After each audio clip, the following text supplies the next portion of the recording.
షాబాద్ హత్యల కేసులో దర్యాప్తు ముమ్మరం చేశారు. నిందితుడు రాజ్ కుమార్ ఆచూకీ కోసం గాలిస్తున్నారు. చేగూరు దగ్గర కారు వదిలి తిమ్మాపూర్ రైల్వే ట్రాక్ వైపు రాజ్ కుమార్ వెళ్లినట్లు చెబుతున్నారు. అక్కడ నుంచి ఎక్కడికి వెళ్లారని పోలీసులు ఆరా తీస్తున్నారు. ఇప్పటికే వివిధ రైల్వే స్టేషన్ల సీసీ ఫుటేజ్లను పరిశీలించారు.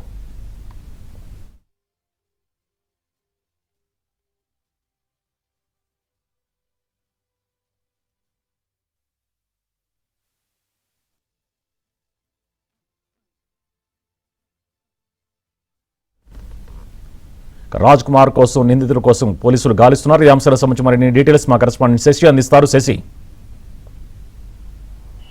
ఆరుగురిని అతి కిరాతకంగా హత్య చేసిన రాజ్ కుమార్ ఆచూకీ కోసం ఇప్పటికే పోలీసులు విస్తృతంగా గాలిస్తూ ఉన్నారు. నిన్నటి వరకు కూడా 9 బృందాలు పనిచేశాయి రాజ్ కుమార్ను ఆచూకీ కనిపెట్టడానికి. ఇవాళ మరో 3 బృందాలు అదనంగా సుమారుగా 12 బృందాలతో రాజ్ కుమార్ను గాలింపు చర్యలు అయితే ముమ్మరంగా చేపడుతూ ఉన్నారు పోలీసులు అంటూ కూడా చెప్పుకోవచ్చు. అయితే నిన్న చేగూరు వద్ద తన కారును వదిలేసి వెళ్ళినటువంటి రాజ్ కుమార్ ఆ తర్వాత ఎక్కడికి వెళ్ళాడు అనే విషయం ఇప్పుడు సస్పెన్స్గా మారింది. అయితే పోలీసులు కూడాను ఆ సస్పెన్స్ తెరదించేందుకే ఇప్పటికే ప్రయత్నాలు కొనసాగిస్తూ ఉన్నారు. అయితే నిన్న చేగూరు వద్ద ఆయనకు సంబంధించినటువంటి కారును పోలీసులు కనుగొన్నారు. వాస్తవానికి ఉద్దేశపూర్వకంగానే చేగూరు వద్ద కారును రాజ్ కుమార్ అక్కడ వదిలేసి వెళ్ళినట్టుగా పోలీసులు ముందుగానే భావించారు. కానీ ఆ కారును స్వాధీనం చేసుకుని తిరిగి పోలీస్ స్టేషన్కు తీసుకొద్దామంటూ భావించినప్పుడు ఆ కారు స్టార్ట్ కాకపోవడంతో డీజిల్ అయిపోవడంతోనే కారును అక్కడ వదిలేసేసి రాజ్ కుమార్ అక్కడ నుంచి వెళ్ళినట్టుగా పోలీసుల దర్యాప్తులో వెల్లడైంది. ఆ తర్వాత కారును అక్కడే వదిలేసిన తర్వాత రాత్రి సమయంలో రైల్వే ట్రాక్ మీదకి రాజ్ కుమార్ వెళ్ళినట్టుగా తెలుస్తోంది. అదే సమయంలో ఎదురుగా వస్తున్నటువంటి ఒక ట్రైన్కు ఎదురుగుండా రాజ్ కుమార్ వెళ్ళాడు. అయితే అప్పటికి తాను ఆత్మహత్య చేసుకోవడానికి ధైర్యం చాలకపోవడంతో తిరిగి మళ్ళీ కిందకు వచ్చినట్టుగా తెలుస్తుంది. దానికి సంబంధించినటువంటి ఫుటేజ్ను కూడా ఇప్పటికే పోలీసులు సేకరించినట్టుగా తెలుస్తుంది. అయితే ఎదురుగా ట్రైన్ వద్దకు వెళ్ళిన తర్వాత తిరిగి కిందకు వచ్చిన తర్వాత అక్కడి నుంచి రాజ్ కుమార్ ఎక్కడికి వెళ్ళాడు అన్నది ప్రజెంట్ ఇప్పుడు తెలియాల్సి ఉంది.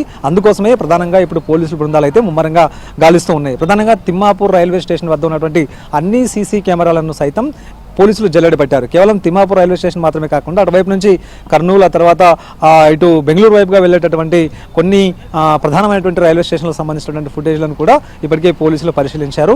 అక్కడ కూడా రాజ్ కుమార్కి సంబంధించినటువంటి దృశ్యాలు ఎక్కడ కూడా సీసీటీవీ ఫుటేజ్లో నమోదు కాలేదు. వాస్తవానికి తిమ్మాపూర్ వద్దనే ఆయన రైలు ఎక్కి ఉంటే కనుక ఎంట్రీ మార్గంలో వస్తే అక్కడ సీసీ కెమెరాలు ఉంటాయి కాబట్టి ఆ సీసీ కెమెరాల్లో రాజ్ కుమార్కి సంబంధించినటువంటి విజువల్స్ క్యాప్చర్ అయ్యేటటువంటి అవకాశం ఉంటుంది. సో అలా కాకుండా నేరుగా బయట వైపు నుంచి పట్టాల మీద నుంచి రైల్వే స్టేషన్లోకి ఎంట్రీ అయితే సీసీ కెమెరాలు ఉండేటటువంటి అవకాశం ఉండదు కాబట్టి సో అక్కడి నుంచి ట్రైన్ ఎక్కి మిగతా ప్రాంతాలకు ఎక్కడికైనా వెళ్ళిపోయాడా అనే అంశాల గురించి కూడా పోలీసులు ఇప్పుడు ఆరా తీస్తూ ఉన్నారు. ప్రధానంగా గతంలో ఆయన శ్రీశైలానికి వెళ్ళారు. సో అందుకు శ్రీశైలానికి వెళ్ళినటువంటి నేపథ్యంలో శ్రీశైలానికి కూడా ప్రత్యేకంగా ఒక బృందాన్ని పోలీసులు ఇప్పటికే పంపడం జరిగింది. ఆ శ్రీశైలం ప్రాంతంలో ఆయనకు ఆల్రెడీ కొన్ని ప్రాంతాలు తెలుసు కాబట్టి అక్కడే తలదాచుకుని ఉంటాడేమో అంటూ భావించినటువంటి పోలీసుల బృందం అక్కడికి కూడాను ఇప్పటికే బృందాలను పంపింది. కేవలం హైదరాబాద్ వ్యాప్తంగా మాత్రమే కాకుండా సిటీ అవుట్కట్స్తో పాటు ఇటు శ్రీశైలం లాంటి ప్రాంతాల్లో కూడాను రాజ్ కుమార్ కోసం పోలీసులు గాలింపు కొనసాగిస్తూ ఉన్నారు. ఇదొక అంశం. అయితే రాజ్ కుమార్ వద్ద చాలా సిమ్ కార్డ్స్ ఉన్నాయి. అయితే ఆ సిమ్ కార్డ్స్ ద్వారా ఆయన తన కుటుంబ సభ్యులను కావచ్చు, సన్నిహితులు, స్నేహితులను కావచ్చు కమ్యూనికేట్ అయ్యేటటువంటి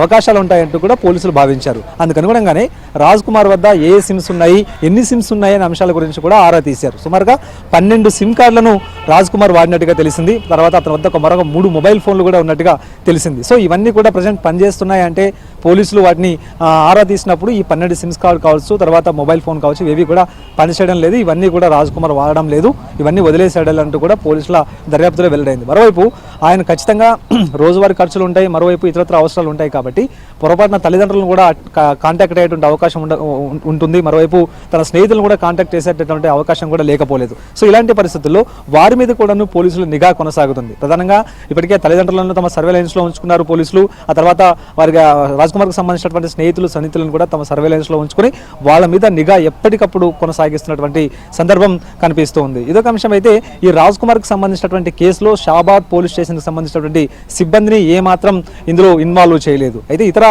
ఇతర పోలీస్ స్టేషన్కి సంబంధించినటువంటి సిబ్బందే ఈ రాజ్ కుమార్కి సంబంధించినటువంటి కేసును వారంతా కూడా ఇన్వెస్టిగేషన్ చేస్తూ ఉన్నారు.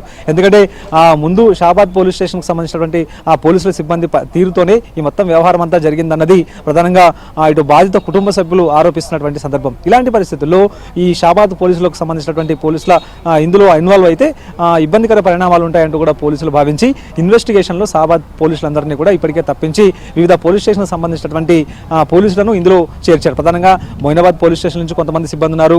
ఆ తర్వాత ఇటు మొయినాబాద్ పోలీస్ స్టేషన్తో పాటు ఇక శంషాబాద్ లాంటి పోలీస్ స్టేషన్కి సంబంధించినటువంటి సిబ్బంది సైతం ప్రజెంట్ ఈ యొక్క కేసులో ఇన్వాల్వ్ అవుతూ ఉన్నారు. ఇదొక అంశం అయితే చేవెళ్ల డీసీపీ యోగేష్ గౌతమ్ ఎప్పటికప్పుడు కూడా పరిస్థితులను అంచనా వేస్తున్నారు. ఆయన షాబాద్ పోలీస్ స్టేషన్లో ఉండి ఎప్పటికప్పుడు కూడా ఈ పూర్తి వివరాలను తెలుసుకోవడంతో పాటు ఇన్వెస్టిగేషన్ కొనసాగుతున్నటువంటి తీరునంతటి కూడా అబ్జర్వ్ చేస్తూ ఉన్నారు. ఇక శంషాబాద్ పోలీస్ స్టేషన్లో ఫ్యూచర్ సిటీ సిపి కూడా అక్కడే ఉండి ఈ కేసుకు సంబంధించినటువంటి అంశాలను ఎప్పటికప్పుడు కూడా ఈ పురోగతి ఆ తర్వాత దర్యాప్తు బృందాలు పనిచేస్తున్నటువంటి తీరు అన్నింటినీ కూడా ఆయన సైతం అబ్జర్వ్ చేస్తున్నటువంటి సందర్భాలు అయితే కనిపిస్తూ ఉన్నాయి.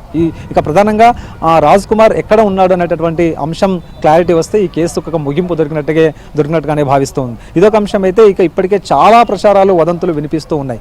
సోషల్ మీడియాలో వివిధ రకాలైనటువంటి ప్రచారాలు ప్రస్తుతం ఇప్పుడు ప్రచారాల్లో ఉన్నాయి. ఆయన ఆత్మహత్య చేసుకున్నట్టు కూడా ఒకవైపు ప్రచారాలు నడుస్తూ ఉన్నాయి. పోలీసుల అదుపులోనే రాజ్ కుమార్ ఉన్నాడంటూ కూడా ఇంకోవైపు ప్రచారాలు కొనసాగుతూ ఉన్నాయి. సో ఇలాంటి సందర్భంలో పోలీసులు ఒక క్లారిటీ ఇవ్వాల్సిన అవసరం ఉందంటూ కూడా బాధిత కుటుంబాలు డిమాండ్ చేస్తూ ఉన్నాయి. రాజ్ కుమార్ ఇప్పటి వరకు సుమారుగా 2 రోజులు గడుస్తుంది ఈ హత్యలన్నీ చేసిన తర్వాత. పోలీసుల వద్ద ఇంత టెక్నాలజీ ఉన్నప్పటికీ కూడా నిందితులను పట్టుకోవడం ఎందుకు జాప్యం అవుతుందంటూ కూడా బాధిత కుటుంబం నుంచి కొంత ఆగ్రహం వ్యక్తం అవుతుంది. సో మొత్తానికి పోలీసుల దర్యాప్తు కొనసాగుతుంది. సుభాన్.